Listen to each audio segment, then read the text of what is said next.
Hi guys! Welcome back to my YouTube channel kay Noliboy and Family Vlog. So guys, for today's video is gagawa tayo ng pork chop steak. Yan po ang ating recipe for today. So bago tayo mag-start guys sa ating video, magpapasalamat muna tayo sa ating mga subscriber at saka sa ating mga silent viewers. So guys, tara, umpisahan na nating lutuin itong ating bagong recipe for today. Ito yung ating mga ingredients. Meron tayong pork chop pero wala siyang buto. Yan po. Then lalagyan na natin ng kalamansi. Atin muna pong imamarinate to. Then yung ating soy sauce 1/4. Then yung ating pamintang durog. Next, yung ating bawang. Lagyan na natin dyan.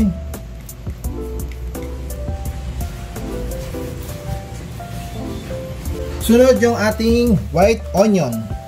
Yan. Then lalagyan din natin ng konting seasoning. Okay.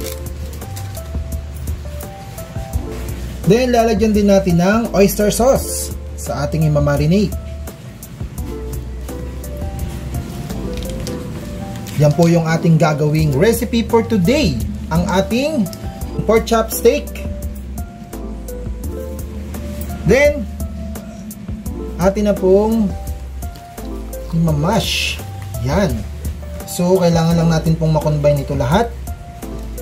Malinis naman po yung kamay ko guys. Mamarinate po natin to ng ilang oras po. Ang mas maganda po is overnight.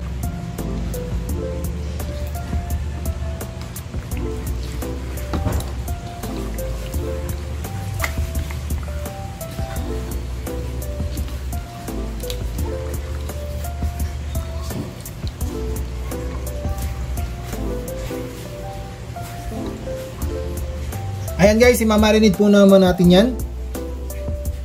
Then, ipapride na po natin yung ating na marinade na pork. So maglalagay muna tayo ng cooking oil dito sa ating cooking pan. Painitin lang po natin yan. Ayan guys, lalagay na natin yung ating mga pork chop.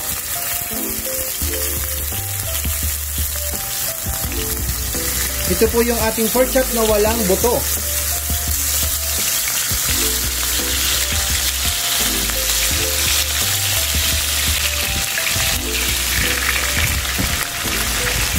Ayan guys, lutuin muna natin yan.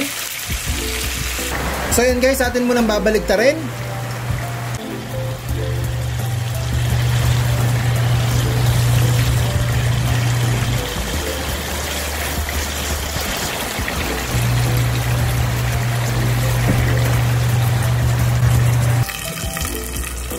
So ayan guys, isa-set aside muna po natin. Tapos po yung ating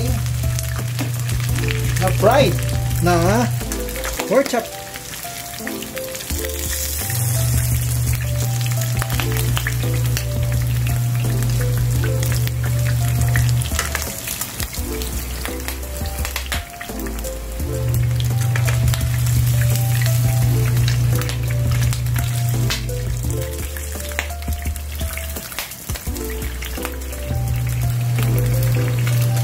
So ayan guys, yung next batch naman po ang ating ipa-fried. Guys, dahil tapos na tayo mag-fried, ating lulutuin na yung ating pork chop steak. So ilagay na natin yung ating cooking oil doon sa ating pinag-fried. Painitin lang natin to ng konti. Then ilalagay na natin yung ating next ingredients. Sibuyas.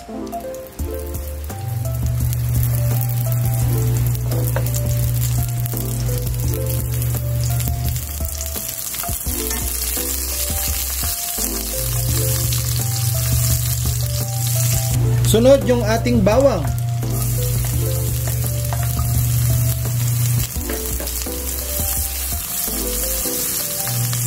Yan, ipa-golden brown lang natin and then isusunod na natin yung ating pork.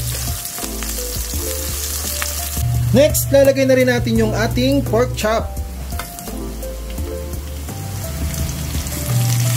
Ayan. Ito yung ating na-fry.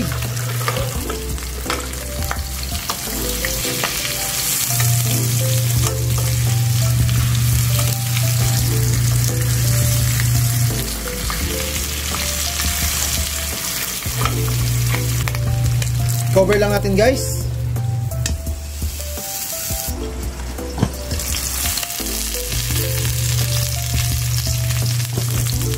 Guys, lalagyan natin ng konting tubig yung ating pork.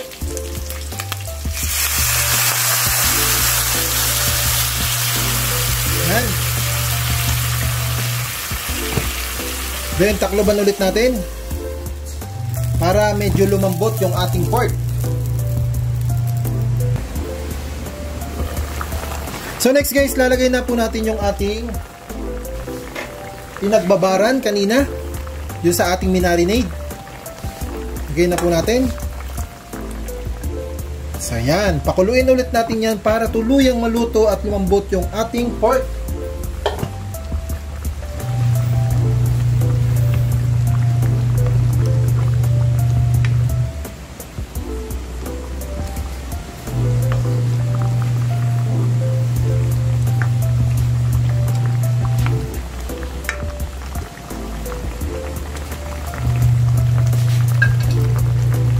Cover lang ulit natin. Guys, ang ating last ilalagay yung ating onion ring sa pinakaibabaw.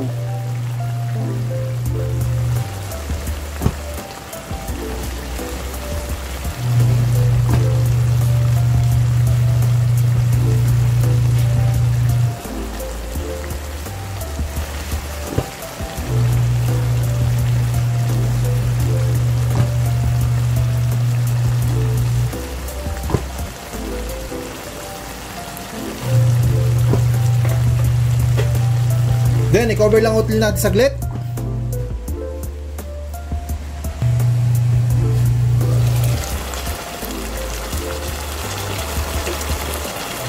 Guys, yan na po yung ating recipe for today, ang ating pork chop steak.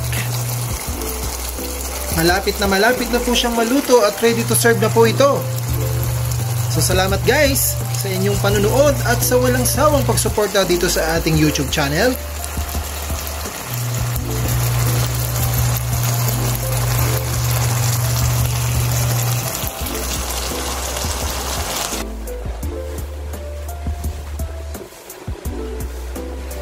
So guys, ito na po yung ating final look ng ating recipe for today, ang ating pork chop steak. So guys, dahil na po tayo sa ating video. Sana po nagustuhan ninyo at salamat po sa mga nanood at sa manonood pa nitong ating recipe for today, ang ating pork chop steak. Salamat guys! Ingat-ingat po tayo lagi. Tara, kain na tayo!